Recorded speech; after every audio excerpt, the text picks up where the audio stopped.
చేసుకుందాము. కాబట్టి నా మాటలు విని వాటి చొప్పున చేయు ప్రతి వాడును బండ మీద తన ఇల్లు కట్టుకొనిన బుద్ధిమంతుని పోలియుండును. ఆమెన్. కాబట్టి మనము ఇల్లు కట్టేటప్పుడు బండ మీద ఇల్లు కడతాము, పునాదులు వేస్తాము. ఈ బండ అనగా ప్రభువైన క్రీస్తు వారి మీద మన దేహమనే ఇళ్లను కట్టుకొనిన ఎడల మనము బుద్ధిమంతులుగా ఎంచబడతాము.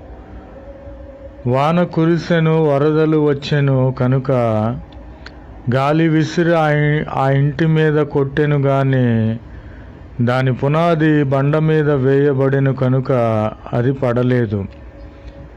శ్రమలు, ఇరుకులు, ఇబ్బందులు, ఆర్థికపరమైన